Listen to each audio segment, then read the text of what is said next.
The Data of Disaster, Understanding Climatizing Surveillance in Post-Maria Puerto Rico. Dr. Boyles. Thank you so much. I want to start by thanking each of you for coming today. I know this is a very hectic time of the semester, and it can often be difficult to carve out those pieces of time to get to do something like this. So I'm very honored that you've chosen to spend this time with me. As was previously mentioned, my presentation today is the Data of Disaster, Understanding Climatizing Surveillance in Post-Maria Puerto Rico.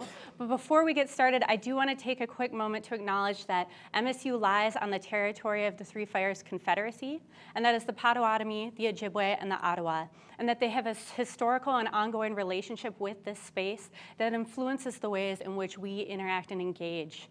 And I want to invite all of you to think about the ways in which we can more critically acknowledge this in our work and engage in decolonial scholarship.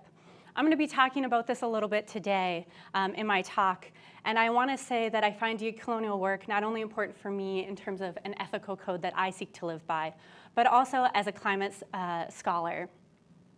As many climate scholars have already noted, Indigenous sovereignty is one of our greatest chances for environmental health and justice.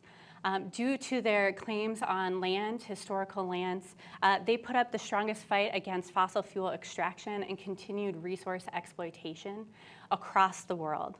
And Indigenous sovereignty, while we want to acknowledge that Indigenous communities across the world are very different in culture, language, practice, many of these communities do share the values of preserving the land, the water, the resources for the health and sake of future generations. Now I want to draw our attention and move it towards another environmental fight that we might be a little less familiar with. Most of us have probably seen the photo that's up here. This is a picture from the Standing Rock protests a few years ago. It is one of the leading fights that we've seen in the United States on climate activism. But there are a number of other communities in the United States that are going through a similar fight that we don't see because they lie on the margins. This week alone, during the Global Climate Summit in Spain, Hilda Heine, the president of the Marshall Islands, talked about the massive flooding that her community is facing. She said that in order to be guaranteed survival, citizens of the Marshall Islands must be prepared to flee. But she said as a people and as a nation, they refuse to flee and they also refuse to die. This is a pretty strong demand in our present age. This is a demand for immediate action because that is the only hope we have of saving places that lie on the margins, particularly island communities lying close to the equator.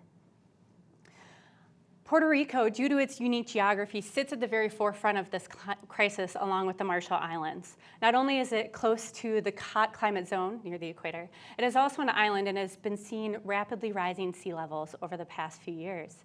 And in fact, it was hit by one of the largest climate disasters that we've seen.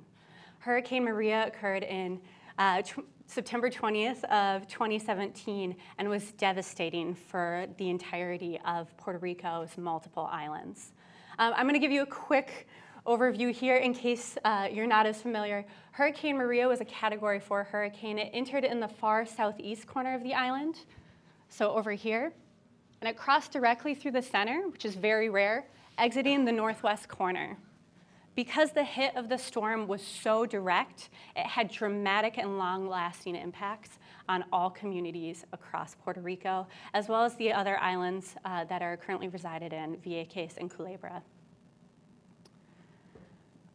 The picture on the right that you see here is taken from CNN. It was taken actually a number of weeks after the storm where flood levels were still so high that individuals did not have ready access to resources, including medicine, transportation, food, clean water, and they didn't have resources such as electricity.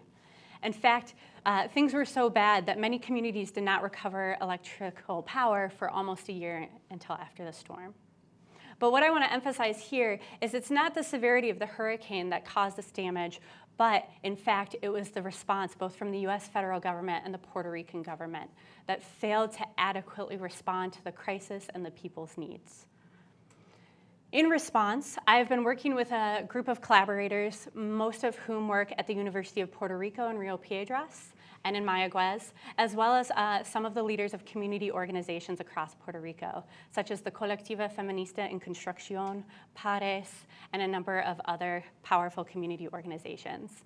And we have been collecting stories of people's experiences of the storm. Our goal in this project is threefold: to preserve the experiences of people of Puerto Rico for our cultural memory, to counteract the narratives that we heard in the news. Many of you might be familiar with the stories of, for example, President Donald Trump throwing paper towels at a group of Puerto Rican citizens, claiming that the storm was not that severe and therefore a serious response was not necessary. Or you might remember the botched death toll count in which the government initially said only 64 people died, but independent investigations have now discovered that number is at least 4,645 people.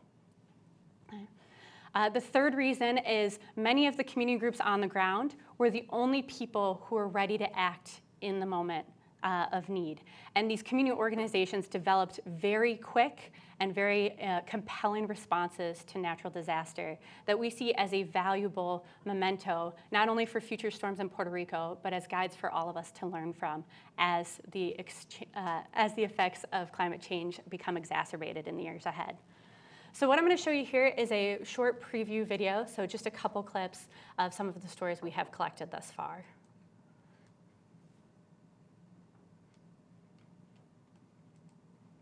Cuando llega María, no solamente un segundo huracán en 2 semanas, sino que es más fuerte todavía.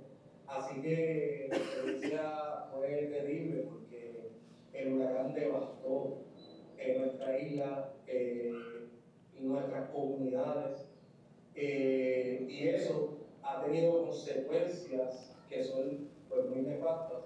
It took almost 4 months to get power and almost 3 months to get water. Fueron muy pocas las agencias que llegaron en el momento que estaba la situación en su punto, como digo yo. In those first 2-3 weeks, we didn't saw anything. Like, we didn't saw police, we didn't saw the mayor of the town, we didn't got nothing. Like, it was just us.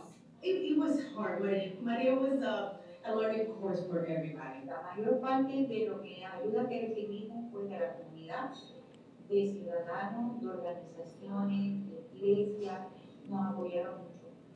I remember when Trump came, he was just like, oh, you only have like, I don't know, 20 people died. And it was like, no, those numbers are not real. But it also has a lot to do with our government. Because I don't think they have been as transparent as they could.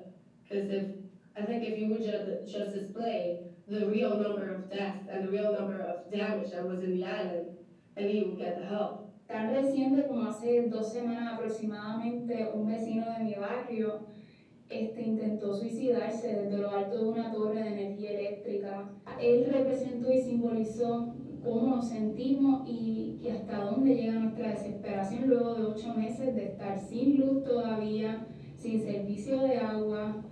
I'm sure they have all PTSD. Like, if it rains a lot, they start looking for the river. Like, is it coming up? Like, do we have to go? And that's very scary because you're not safe in your own home. From September up to January, it was 68 dogs that I rescued from the street. Muchas personas se están yendo del país.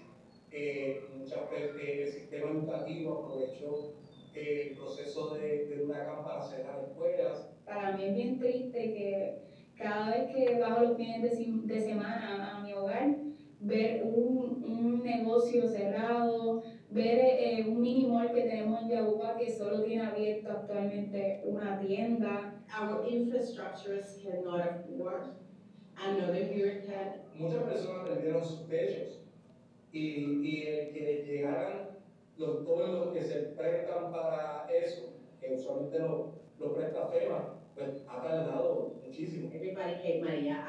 I bet you nobody's put their names to their toters.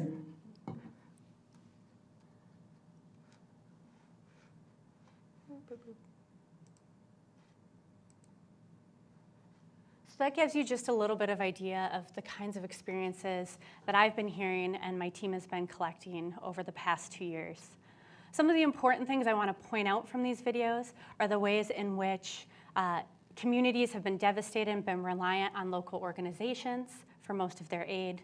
The ways in which the Puerto Rican government has also been discussed as taking advantage of the opportunities during the recovery process to close schools and to close other infrastructure. And also the ways in which we heard at the end of the video that Puerto Rico is not ready for another hurricane. Every single person I have spoken to, whether it be part of these interviews, one of my collaborators, or it be students who are here, or Diaspora Ricans, which is a term of endearment given to Puerto Ricans who have now moved to the mainland, every single one of them has said that this is the case. Puerto Rico cannot face another hurricane. But it is not because of the storms themselves, it is because of the way the disaster was botched by US and Puerto Rican governments. Naomi Klein has given us a strategy for conceiving of this type of problem, and she calls it the shock doctrine. Right? She says, the recent spate of disasters has translated it into such spectacular profits that many people around the world have come to the same conclusion. The rich and powerful must be deliberately causing the catastrophes so that they can exploit them. Now, obviously, we can argue that Hurricane Maria was not caused by the rich and the powerful, but we can say that the ways in which the disaster operated, the ways in which aid was not given to communities, the fields of water bottles that were full and were intended for people who needed clean water and they were left abandoned, that is part and parcel of the design of those in power in Puerto Rico. Many Puerto Rican scholars acknowledge how Puerto Rico has long been a site of experimentation for the United States, and I'm going to give just a few examples. Also, I would draw your attention to the two names that I list here, Yarimar Bonilla and Marisol Lebron. They are great Puerto Rican scholars, and I definitely recommend that you check out their work. Some of the things we know that have happened on the island is that the birth control pill was first tested on women in Puerto Rico. Without their informed consent. They didn't know what was in the pill, they didn't know how strong it was, and they didn't know of the potential side effects. That pill was at 10 times the dosage level that is given out today. And so it had very severe health consequences, and in some cases even caused or led to an early death. We know that Puerto Rican women were forcibly sterilized, also without their consent. We know that the island of Vieques was established as a United States naval base in which a number of extremely dangerous weapons were tested, exposing residents to chemicals such as mercury, uranium, and that those effects are still ongoing today, that naval base, while it has been closed down due to the impressive activism of Puerto Rican citizens, that has never actually been cleaned up. So all of that exposure is still ongoing. The last thing I want to point to here, this picture on the left is of an individual named Brock Pierce. He has established what he calls a cryptocurrency colony in Puerto Rico. And I'm going to be talking a little bit more about him in just a few minutes. So while I think that things like the shock doctrine are a helpful way for us to conceive of what is happening in Puerto Rico, one of the limitations it has is that it really only talks about this moment of recovery. And for many of us, recovery feels very short. Recovery should happen quickly, a week, a month, a year.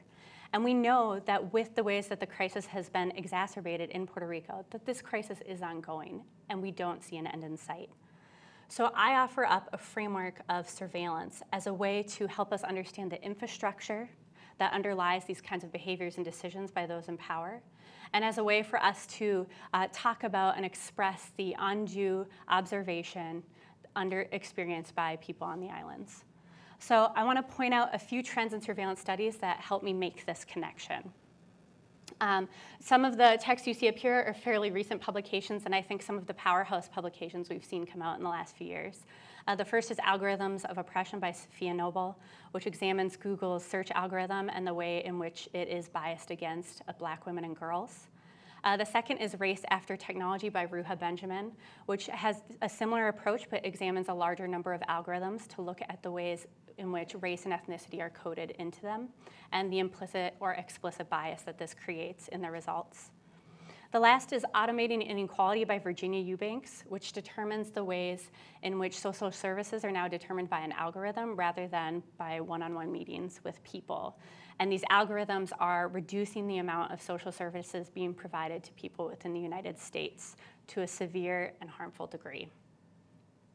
Some of the trends I see across these texts that are transcending the field right now are that the marginalized are disproportionately targeted by these surveillance systems, that these mechanisms always reinforce existing power structures, and that these inequalities are exacerbated by the process of automation.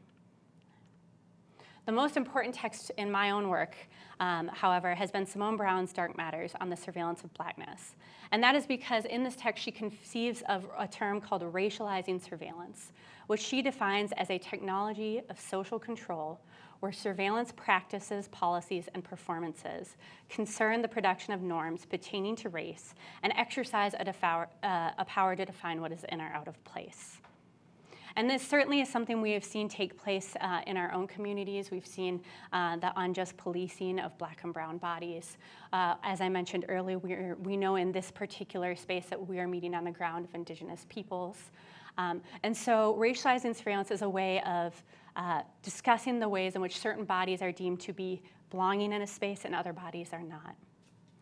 I see this as a very important component of what has been happening in Puerto Rico because many of the bodies or the people who have been targeted most by these response systems have been those who are the most marginalized. So this includes the itinerant, those who live in mountain communities, the recent migrants from the Dominican, and anyone who is identified as being other. Because of this, I am offering up a framework by which we can start to understand natural disasters and the surveillance that happens in their wake. And I call this climatizing surveillance. I see this as having three central components. The first is being that it adapts quickly. It either uses an existing policy that shifts suddenly in the wake of a storm in hopes that it is going to be useful in the response, or it involves implementing a new policy very quickly.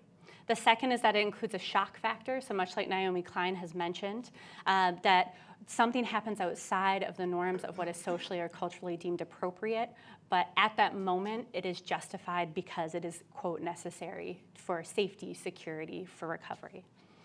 The third is that it involves undue observation and control, and I'm going to talk about this one in more detail as we move forward, because I think in certain cases you see observation and control being used to gain control over communities, and in other cases you have a lack of observation and control to justify not providing aid. So for the rest of this presentation, I'm going to offer up 3 examples of climatizing surveillance and how they are operating in Puerto Rico. The first is in Vallejo. Vallejo is a small community in the Canabanas region of Puerto Rico. It lies in a low wetland that was deemed to be unsuitable for development.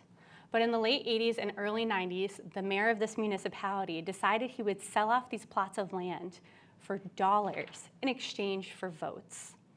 As you might imagine, this provided a very welcome opportunity for individuals who didn't have other means of gaining land, property, or housing. And so the vast majority of people who took him up on this deal were recent migrants from the Dominican.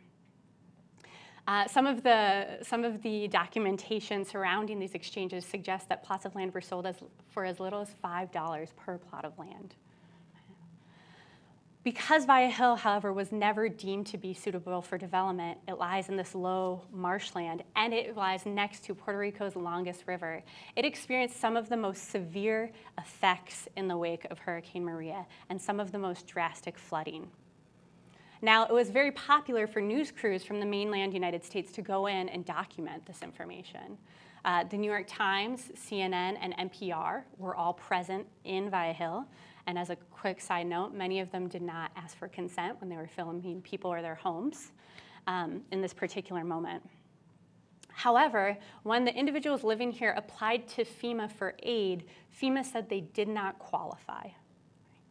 Because one of the components of receiving aid from FEMA is that you have to submit the deed to your property or to your house.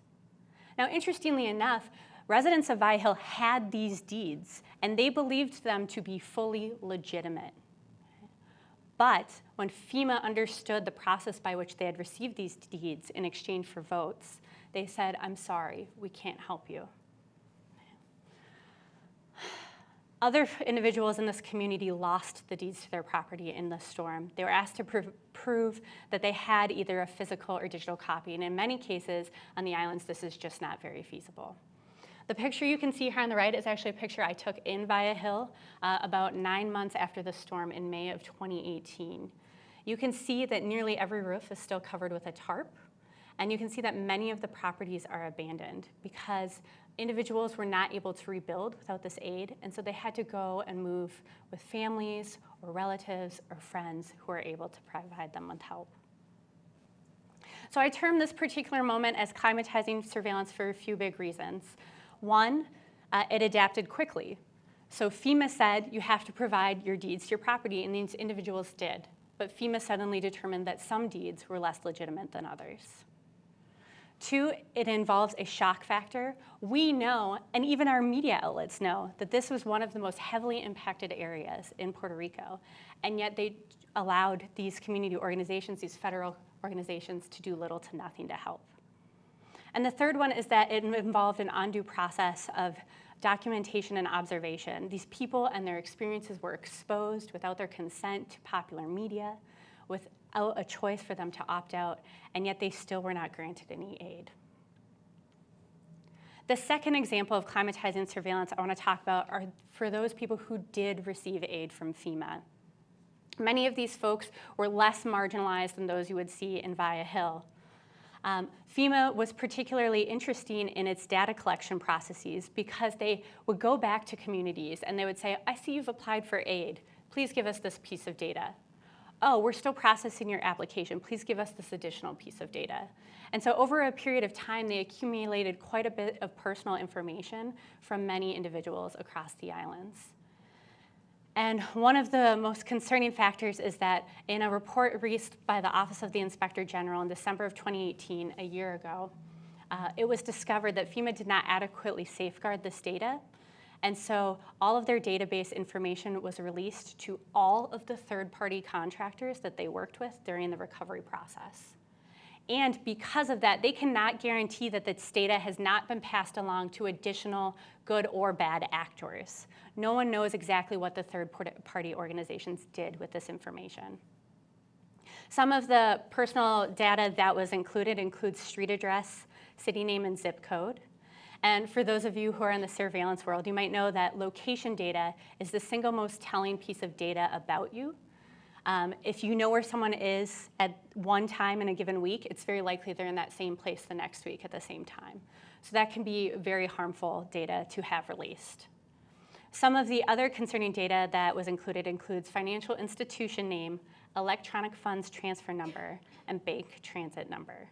So in essence, these third-party contractors and anyone they've worked with have access to all of these people's accounts who are already going through this particularly traumatic moment and may be able to cause additional harm or a vulnerability to them.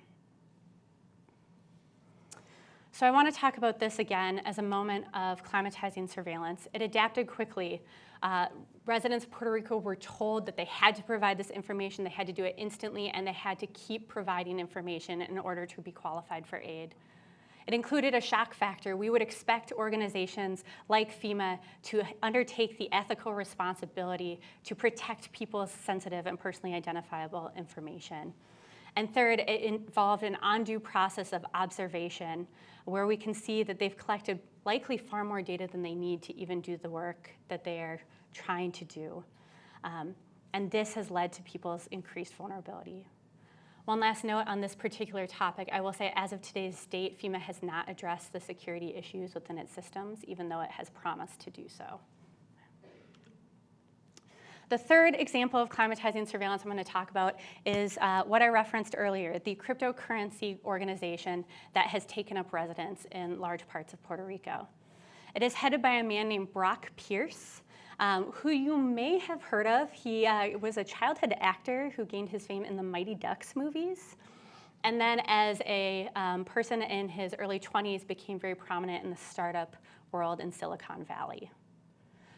What he did is he talked to a bunch of his colleagues in Silicon Valley and convinced them to invest heavily in Puerto Rico in the wake of Hurricane Maria.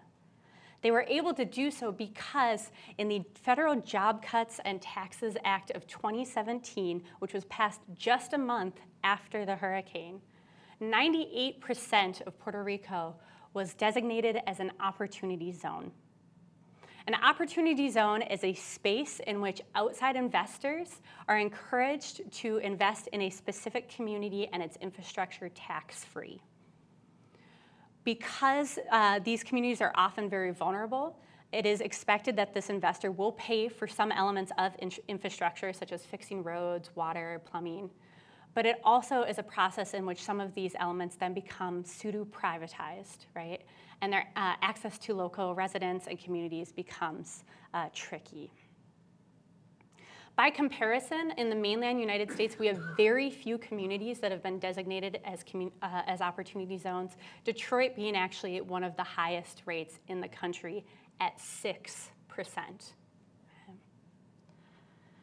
So when Brock Pierce and his cronies moved onto the island, they decided to invest in what were good investments across the island. They've already bought up a number of buildings in Old San Juan, which is the leading tourist destination across Puerto Rico's islands, and is a piece of cultural heritage that now is being walled off from the people of Puerto Rico themselves.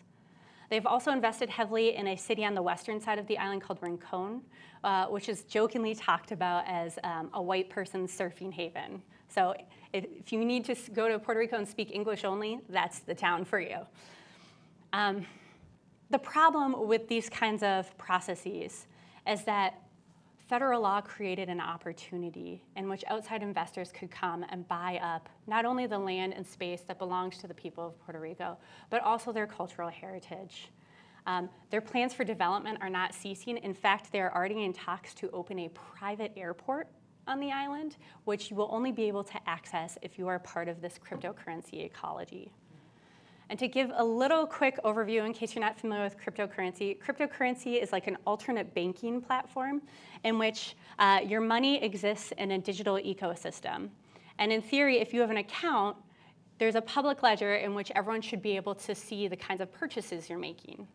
But your identity is hidden or anonymized using an identification number. So you really only know who's making these purchases if you are very closely embroiled in this type of ecosystem. Because this money exists separate from the banking world that many of us are familiar in, it's not easy to translate cryptocurrency into real dollars. And so when Brock Pierce says something like, we're going to rebuild Puerto Rico with money that we saved from the IRS in a Robin Hood fashion, it is not practically possible to do so. He cannot transfer his dollars into his cryptocurrency dollars into real dollars very easily. When we look to see if they have a history of trying to invest in Puerto Rico in useful ways, as in giving money to community organizations or helping with aid, there is no evidence on their site that they have done so. And in fact, every partner they list on their website is actually not headquartered in Puerto Rico whatsoever. So this is a third example of climatizing surveillance. We see that this group saw an opportunity and they adapted quickly. And this is a particularly interesting case because there was a federal moment of adapting quickly, of labeling Puerto Rico as an opportunity zone. And then there was a private group of corporate interests that also acted quickly to say, we're going to establish our self-proclaimed cryptocurrency colony in this space. Right? We know that this includes a shock. I think most of us would agree that it doesn't seem ethical or right that a group like this could go in and buy up parcels of land from people who are hurting. And it involves undue observation of these physical spaces in Puerto Rico that are particularly vulnerable to this kind of monitoring. And it ironically involves very little observation or monitoring of the group of Crypto Rico, whose members are largely anonymous. So why does this matter? Even for those of you who are not involved in climate scholarship, or you don't necessarily work in Puerto Rico or in the US territories, it's important to realize that we are all actively invested in climate change. We all exist in an ecosystem in which we're reliant upon things like fossil fuels for our day-to-day lives. We also have a number of our institutions of higher education that are actively invested in fossil fuels in order to provide money for their operating budgets. Most interestingly, there was a piece in The Nation released earlier in the fall from a number of students at Yale University who discovered that Yale, as well as a dozen other elite universities across the United States, were actively invested in Puerto Rico's illegal debt that many activists have been advocating that Puerto Rico should not be responsible for repaying. In addition, we know that many of the things that have been tested in Puerto Rico, the laws, the processes, the policies, they don't stay on the island alone, right? They will be extended to our own communities as climate change worsens in the years ahead. Virginia Eubanks, in her first book, tells this wonderful story of a woman she was interviewing. Her whole argument was looking at the ways in which marginalized communities, particularly women, experienced surveillance. And one of her interviewees, a woman named Dorothy, went in to apply for social services and said, "I have never felt more monitored, more controlled in my life." And she astutely noted, "This isn't going to end with me. One day this will be you too." And I've taken those words to heart in all of my future research. And I think the last thing I really want to hit on is that we can do better. Climate scientists, activists, scholars, people, many of us know the steps that need to be taken in order to produce a better climate future for ourselves and for future generations. And this can be small steps like participating in activism, or this can be larger steps like undertaking projects in communities that are going to be affected by climate change as the years go by. But I do know one thing for sure. Climate scientists increasingly give us a shorter and shorter window of time in which we can make a difference. So I have to warn you, our time to act is now. Thank you.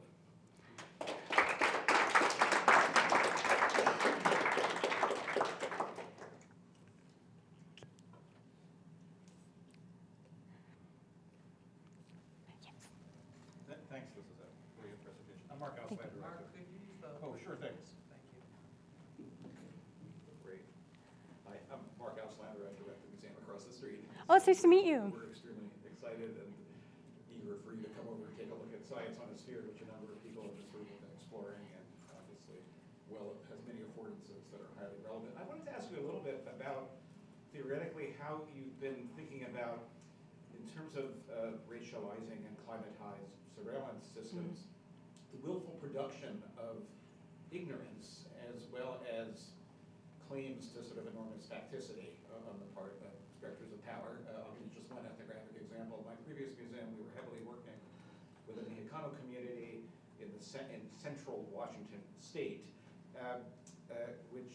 in which county commissioners and various allies, corporate allies, used a lot of data, on the one hand, to justify the attempted mass eviction of this community, often using fairly weak DEA data sets to assert that there was drug infestation, which there really wasn't if you looked at the data closely. But at the same time, then claimed that it was absolutely impossible to communicate with any of these community members when they planned to essentially purchase an enormous area to ethnically cleanse the area. And this sort of thing happens all the time. Absolutely. So that on the one hand, they claim to have enormous amounts of sanitation and epidemiological data to justify the mass eviction. On the other hand, important data that they easily could have accessed if they really thought about it in terms of why black carbon in the North Cascade glaciers was leading to increasing snowmelt that was putting this particular community at enormous risk for rapid flooding. Precisely, again, communities of manufactured homeowners that didn't have the deeds that would allow them to own the land on which their houses existed and similar. So somehow wired into the kinds of systems you're describing seems to be the constant ability to claim that we can't know, by those in power, that we can't know all of this, even when in other cases there's an enormous sort of almost surplus of seemingly available data. I'm just wondering how you think about that in this particular case. Yeah, in the past, I think there are two main ways that we've seen people in power construct data. One is either the gathering of faulty data that already is baked in with implicit biases, And so we see this even in the US Census, for example. The questions change every time we collect the census. And if you track, there's actually, is it the ACLU? The Southern Law Poverty Center. They have an interactive census website that you can go to, and you can see the ways in which the categories have shifted over time, in which certain people and certain types of bodies have been categorized or made invisible. For example, you don't see black bodies appear on the census until it's like the 1930s. Like, it's unbelievable, right? There are certain amounts, there are certain people who don't count, right? Indigenous communities are much the same way, and it's shocking. We also see the collection of, along with the collection of faulty data, I think we see kind of an invisibilization of data, of information that we have. So we can make faulty claims, we can make these discriminatory claims, and if there's no data to prove us wrong, then in a sense, we've created a space in which we've justified our continued behavior. And so those are the two big elements I see by those in power as a way of maintaining control. But these past few years have been particularly interesting because I think we've seen with the Trump administration that even the open and honest discussion of the seedy nature of many of these decisions has not been enough to upset the constituency. Right? We have seen some protests, but we haven't seen huge shifts in leadership or in power. So this is actually a very fascinating moment. And I would argue that it's part and parcel to the onset of climate change and the fear that many people have that resources, land are going to become increasingly limited and that it's kind of a fight to the fittest at the end. However, I do want to advocate a little bit of hope.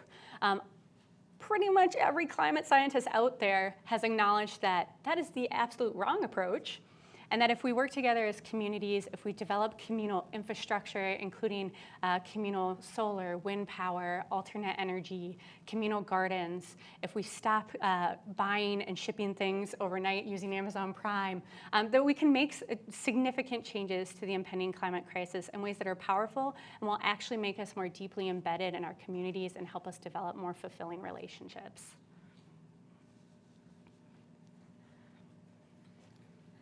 Christina, relating to that last piece, what did you see from the communities that helped them to be more resilient? You know, I know that's a focus of your research and not necessarily a focus of the talk. Mm-hmm. Well, one creative thing, so I mentioned the census as a form of surveillance, right? And I think it's interesting how you can adapt pieces of surveillance or pieces of observation for good or ill reasons. So one of the things that communities in Puerto Rico did very effectively is many of them appointed a neighborhood census taker in the wake of the storm. But this person was supposed to go door to door and to check in with every person in a set area. So often it would be a block or 2 blocks that they would be assigned. And they would see what these folks needed in terms of food, water, and medicine, and if there were any pressing medical needs. And they would use that strategy every day to ensure the health and well-being of their community and to help determine how best to distribute resources. So many of these surveillance systems have a flip side. They can be implemented in ways for justice, but with their current fashioning and with the fact that they've been designed by those in power who are seeking to maintain that power and control, they can also be highly problematic.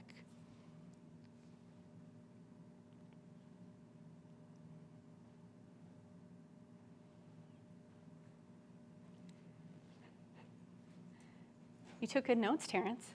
No, it's all fascinating. So I don't have a good, as well formulated question. With Brock Pierce's crypto organization, I would think that there's got to be something, if they're applying for the federally managed Opportunity Zone program, there's got to be some sort of foilable paper trail as to the organization, or does it only go so deep? Well, that's actually a really good point. So they technically, opportunity zones are designated, and that's kind of a first point. And so when they buy up these parcels of land, there isn't actually a clear infrastructure as to who they deal with. and how they go about buying these parcels of land. So sometimes it happens in these weird backroom deals with members of the Puerto Rican government or with their government contractors where they say, okay, I'll give you this amount of money and then this is your responsibility from here on out.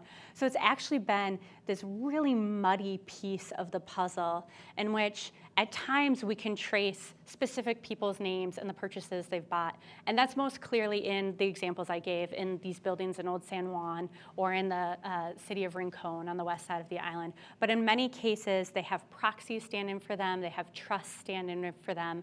And so it actually muddies the relationship and muddies the waters. So it's very difficult to tell who all the constituents of Puerto Rico actually are. I too am so fascinated. I'm just thinking of other examples around the world in which there have been sort of insurgent data science initiatives. One of the most famous in Fukushima, Japan, is the Mother's Radiation Lab, in which not only, so they've been collecting and modeling in a way that absolutely infuriates the Prime Minister's office, of course, as well as TEPCO's, the nuclear industry. Fairly sophisticated modeling of radiometric data, and have been training themselves not only in terms of the surveillance of radioactive bodies and water and food and so forth, but also been training themselves as data scientists. And I guess this sort of picks up on what Terrence was asking. Do you see something like that happening with some of these community activists? I know it's extremely difficult to get access sometimes to these kinds of modeling resources, but is that part of what seems to be the ongoing local? Well, actually, that has been very interesting. So Puerto Rico, many of you may not know, most of the activism takes place both physically with your community, but also on Facebook. That is the primary tool that is used for organizing. As many of you have probably seen over the last few years, because Facebook has been in the news a lot, they're not always great with the way they handle user data or the ways in which they prioritize which comes up on your feed. So in cases they have censored different activist moments. So that can be kind of a problematic place to be when you're trying to organize a protest. So actually, Andy Peterson, who's one of the digital scholarship librarians here, and I have been working with the University of Puerto Rico in Rio Piedras, and they're establishing their very first digital humanities center in Puerto Rico. And one of their central goals in doing this is to talk to their citizens, their students who are a vast majority of the future activists that you will see on the island, and to help them understand the ways in which these digital systems are not always designed to advocate for them, and the ways in which they can start advocating for themselves if they adapt, if they subvert, or if they use different types of digital tools. So I hope I can give a talk on that in the future.